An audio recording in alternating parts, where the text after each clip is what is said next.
And we're back with a new video. This one is going to relate to the drawing aids, and the drawing aids are listed in the status bar down here. And you might not have all the same drawing aids that I do in this particular video, and that's okay. The first one that I have is the coordinate drawing aid, or the drawing coordinates. So because I'm in decimal inches, this is going to show me where my cursor is in decimal inches as it relates to my UCS, right? So this is 0, 0. If I try to get as close as I possibly can, those numbers are going to reflect 0 or close to 0, 0. And you'll notice that there are 3 sets of numbers separated by commas. So the first set of numbers is the x-axis. Second set of numbers is the y-axis. And the third set, which is going to be constant 0, is the z-axis, which actually comes out towards you from the screen. But until we get into 3D, that's not going to move. So to turn that on, what you're going to do is you're going to go all the way to the right to these 3 lines where it says customization. And these are all the drawing aids that you can enable in your status bar. So basically coordinates is checked on, I've got model space checked on, the grid, the snap mode, and for constraints I'm going to turn that off for right now. Dynamic input, the shortcut for that is F12, but you can turn that on and it'll add this little icon here. So you can also turn it off or on just by clicking on this spot here. So if you want to turn that on, you can turn that on. Ortho mode, polar tracking, isometric drafting, I'm going to turn that off currently. We don't need it. Object snap tracking, 2D object snap, we can leave those. Line weights, yes. Let's see, what else do we need? This is all some 3D stuff. And I think that looks pretty good for right now. So if you're happy with what you have, you can then click on the 3 lines again to hide that window. And you can see that we've got our coordinates, we've got our model or paper space, and then we've got some other additional icons here. So the first one that you're going to see is the grid. And it's blue, highlighted in blue, which means that it's turned on. So if I click on that, the grid goes away and turns itself off. So if the grid bothers you, you can turn it off. If you like working with the grid, you can turn that back on. And the shortcut for that is F7. You can see if you hover over it, it's going to say grid mode F7. So F7 will turn the grid on and off, and you don't have to use your mouse to do so. The second icon, which is currently turned off, is snap mode. And snap mode you see in the little brackets there in the parentheses. The shortcut for turning snap mode off or on is F9, the function 9 key. So what snap mode does is it basically snaps itself to the grid that has been specified. So the grid right now that I have up on my screen is going to be different than what you have on your screen probably. And I basically have a grid for every 1 unit or every 1 inch. So moving out to this point here is 5 inches, moving up is 5 inches. And we'll see how we can adjust that. But if I turn my snap mode on, okay, nothing happens unless I have a command going. So I'm going to invoke the line command, just click on line, and I'll notice immediately that my cursor is a little bit glitchy. All right, it stops and goes. It's very harsh. It's not very smooth. And that's what snap mode is. It's kind of like a little magnet, so it's going to jump to various grid points that it is aligned to. So if I click align, you can see that as I move, it's not smooth and it's kind of clunky. So I can jump to, so this point here, and that point there, and that point there. It does make it easy to draw certain types of geometry, especially if you're doing boxy type things. You can just go right to the end of a line and it's going to recognize that based on your settings. And I can click and it's not an issue. I'm going to hit escape. And, well, actually, let me, I'll undo that. So one more time, I'm drawing, and you can see it's kind of snapping to various points, and it's a little bit clunky. If I turn that off, with F9, you can see then it's a little bit more smooth, right? And now I don't have that exact precision based on various points that it's aligned to. So how do we change that? I'm going to hit escape to get out of that tool. I'm going to go down to the drop down. There's a little arrow next to the snap mode. And you can see we've got polar snaps or grid snaps. So we can change to whatever we like. But we can go into the snap settings. And I think we were here once before with the grid. So if you want your snaps to match what the grid is, then these numbers, the snap X spacing and the snap Y spacing, has to equal what the grid spacing is. Right? So we can do that. We can say that our snap spacing is equal to 1, and as soon as I do 1 with this checkbox equal X and Y spacing, it'll fill in the appropriate number on the bottom and match it. So now I'm going to hit OK. And if I invoke my line tool and turn on my snap button and I start, then you can see that every 1 inch it'll snap to. It'll snap to that point every inch, and I can be very deliberate as long as I have coordinates or dimensions that are whole inches. Anything other than whole inches, then I'm going to have a little bit of an issue. So then I can turn this off. So I'll turn it off, or you can use F9 to turn it off. And that is snap mode, grid mode and snap mode. The next icon is dynamic input, and we saw that. And again, in order to see that, you have to have a command active. So if F12 is the shortcut on the keyboard, or I can go down and hit that icon and it disappears. I can hit it again and it comes back. The next icon is a very important icon. This is ortho mode, and ortho has a shortcut, keyboard shortcut of F8. Ortho mode, right now I have ortho mode off, and it allows me to draw at angles, right? And so even if I'm going straight and it says I'm at 0 degrees, I might be just a hair off, right? Because depending on my precision. So even though it says 0 degrees, I might be a hair off. I don't know that I'm perfectly horizontal. So by turning ortho on or using F8 on the keyboard, it's going to ensure that I draw horizontally.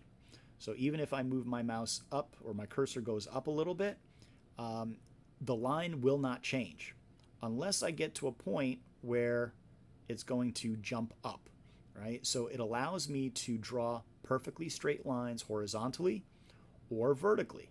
So all I have to do is lead my mouse in the right direction, left click, and move my mouse up direction, left click, move it to the left click, move it down, left click.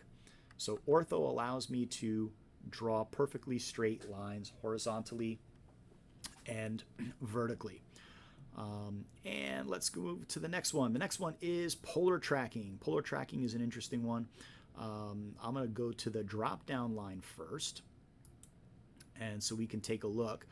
Currently, we've got the tracking set at 23 degrees. So basically every 23 degrees, with some tolerance there, it's going to stop at 45 and 68 degrees and 90 degrees. And we can change it to 30-degree increments or 15-degree increments or 10-degree increments or even 90-degree increments, right? So these are kind of some presets with tracking settings. It'll again open up this window. This window should feel familiar because this is where we found our snap and grid. So we're just really realistically in the next tab over. And I can basically change whatever angle I need to there as well. And we can see that it's not exactly 23, it's actually 22.5. Again, precision matters. So I'm just going to hit OK, and I'm going to go back to this little drop down. Whoops, wrong one. And I'm going to say 15 degrees. All right, so what this enables me to do is if I were to start my line tool, and I'm going to give myself a little bit more space here. When I start drawing a line, I'm going to start at 0. Right? And as I move my mouse up, you can see 5 degrees, 6 degrees, And when I reach 15, it's going to give me this green dashed line or green dotted line, which is my tracking line. So by having that line activate, I know that I'm exactly at 15 degrees. And if I continue moving up 24 degrees, 26 degrees, it should pop up again when I reach 30. And there it is. I'm at 30 degrees and my tracking line pops up. So it's an easy way for someone to distinguish every 15 degrees, at least in this case. And you can change that. Go down here and say, well, yeah, let's change it to every 10 degrees. So now every 10 degrees, that tracking line will pop up. 20 degrees, there it is, and 30 degrees. So it's a nice little tool. If you know that you have a line that's at a 30-degree angle and it's 7 inches long, then you can ensure that you're at 30 degrees by seeing that tracking line. And then in the field, text field, I'm going to type in 7 inches, so 7.00, and hit enter. And you'll see that the tracking line continues on every 10 degrees, and it's waiting for me to continue drawing that line. So I'm going to hit escape. And so that is polar tracking. And again, you can turn that on or off using the F10 key or coming down to the tooltip area and physically clicking on it. So let's see, the next one, we're going to skip the next one. I'm going to go to object snap tracking, or not snap tracking, but object snaps. This is a really important one. So the two, I think, most important items here is going to be ortho, okay, ortho on, ortho off, and object snap on and object snap off, right? So right now, if it's blue, it's on. If it's gray, it's off. So what object snaps are, I'm going to hold down or press the arrow, and you can see that we've got several checkpoints. We got a checkpoint next to endpoint, a check mark next to midpoint, a check mark next to center, and then we go down to quadrant and intersection, perpendicular and tangent, and the rest of them are turned off. So with these checks on, these are known as running OSNAPs. Okay, OSNAP is short for object snap. And what you're going to see is if you have a command, right, like the line tool, as I get close to a specific point, and we saw the endpoint was checked on, right? So right now my object snap is off, so I'm trying to select that particular endpoint so I can continue on and I have a clean line or clean connection. Well, it's not allowing me to do that. I can zoom in really close and I'm still not going to be 100% that it's accurate. So this is what the object snap allows us to do. I'm going to turn it on, and you can see as I get close to that endpoint, I should see a green box. There it is. So as long as I see a green box, now my cursor doesn't have to be exactly on it. As long as that green box is highlighted, I can left click and I'm ensured that it made the proper connection, a clean connection. Okay, so I'm going to hit escape and I'm going to hit spacebar to invoke the line command. I also had a midpoint selected, so if I get close to the midpoint, okay, now I have an object snap that is a green triangle. So I don't have to be right on the triangle. I can, and I can left click. I can be a little bit away and left click, and it recognizes that I'm at that particular midpoint. So this is the exact midpoint of this line, which is a nice little feature. And basically using this tooltip, I can make sure that if I draw from the middle of one line to the middle of another line, that left click there, that I've made that connection. So midpoint to midpoint, guaranteed, no problem with the tooltip. Now, having the object snaps change, you can pick the geometric center, you can pick nodes, which are just points, intersections and quadrants of circles, extension points, insertion points, perpendicular points, tangent points, and you can see the whole list here. So you can change this as you go. You can also go into the object snap settings, And again, this is just an extension of what we saw before. Remember the snap and grid, and we just went through polar tracking. Now we're at object snap, and we can just select what our running O snaps will be. And if we need to do something kind of midstream in the middle of a command, right? So I turn the line command on, and I'm going to go to this the endpoint rather, and I need it to change to a particular point. There's an override, right? There's an override, and that override is holding down the Shift key and right-click on your mouse. Okay, it's got to be the right-click on your mouse, and there is an override. And whether you have a running OSNAP checked on or not doesn't matter, because from here you can select what you need, and we have a couple of extra options, right? Mid between 2 points, or snap from a particular point, temporary track point, or we can go ahead and select something that has not been selected yet, and we can do that in the middle of in the middle of a command.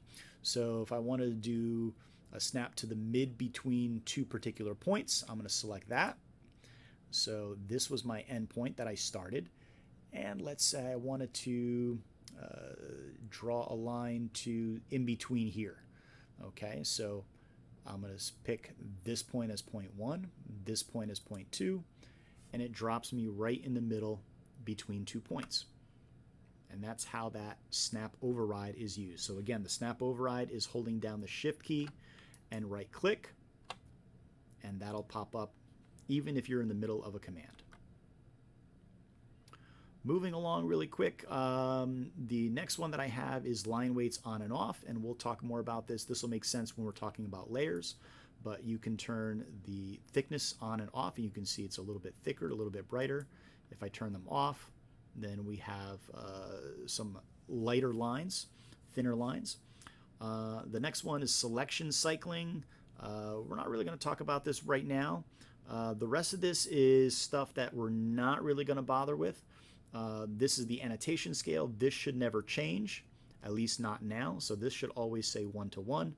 A little gearbox, if you remember, this is where we change workstations.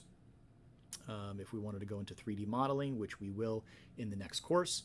But right now we're sticking with 2D, which is drafting and annotation.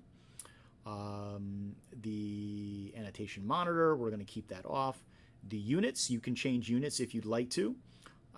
And you've got some other icons here. Isolate objects.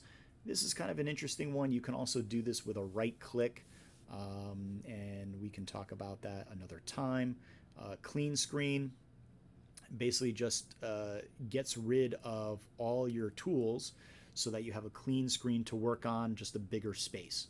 And again, finally, the customization. If you want to turn some of the elements or some of the icons off or on to include them in your status bar to help you with your drawing.